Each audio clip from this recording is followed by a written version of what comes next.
These are men in demand. Names on a just-published list are pored over by the Palestinian Prisoners Society.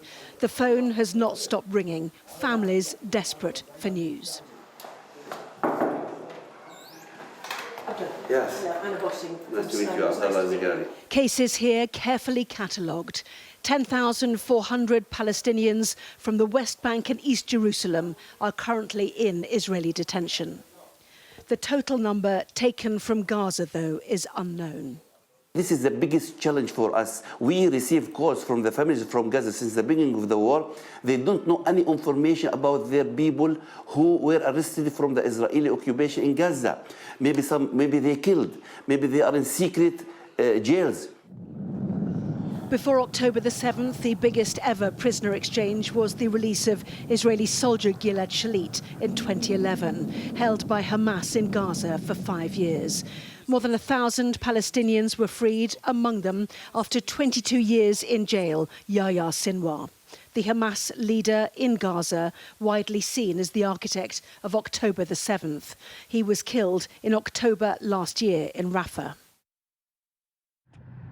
Across Bethlehem, one family with 3 generations who have experienced Israeli jails.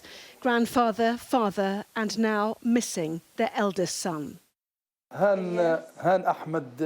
It was at 2 in the morning last September, Firas Hassan tells me, that his son Ahmed was dragged from his bed.